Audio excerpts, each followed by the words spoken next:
Tizzy's Tech Tips. Tizzy's Tech Tips. Alright, what's up everybody? My name's Tizoy, and this is Tizzy's Tech Tips. This is going to be your quick guides to streaming smarter, streaming smoother. We're going to get straight to the points here. No fluff, no run around, just to make the video as long as possible. My first thing I want to tackle here is transitions in OBS. This is something that I have a lot of people ask me about, and I've wanted to do this video for a while because it really helps your stream go smoother, your sources come in and out. It looks just more professional. So we're going to quickly add a source here. It's going to be a crown as our little example. Let me quickly get that in there. Okay, here's the crown. We're going to size it. Let's imagine your camera's in the bottom left and you want to trigger a crown when someone in the chat types queen or king, and you want a crown to appear over your head.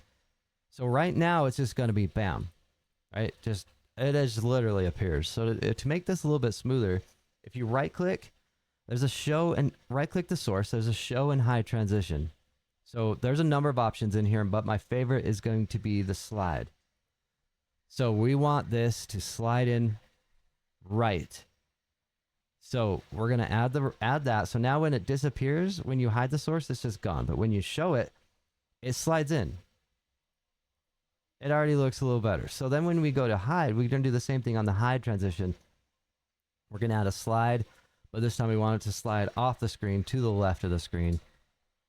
So now look, when you hide it, it zips off. When you show it, it zips back on. So another cool thing to make this look a little smoother and more animated, if you will, like it really looks like you put a little more effort into this source, is I like 1300 milliseconds in the show transition right here and the hide transition right here.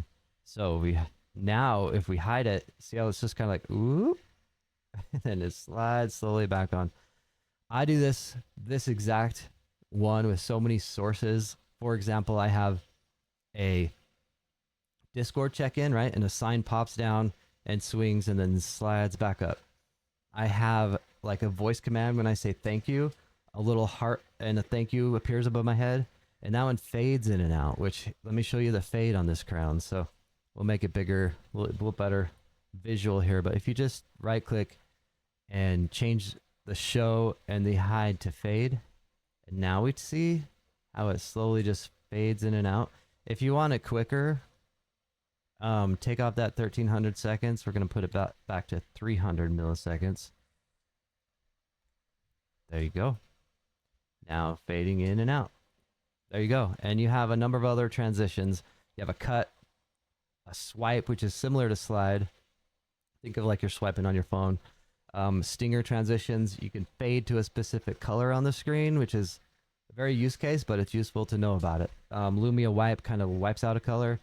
Mess around with them. They're really cool. They're easy. They're built in, and they make it look like you put in more work. But it's right built into OBS. So tell me how you use it, and tell me ask me if you have any questions on these, because they're easy. You can trigger them on your own. I just put it on the source full. So if I have a button on my stream deck to hide it or show it, it triggers it. If I have a voice command, a channel command, you name it, it works for it all. So we'll be back with more short tutorials. I appreciate you stopping by Tizzy's Tech Tips, and I'll see you next time. Tizzy's Tech Tips. Tizzy's Tech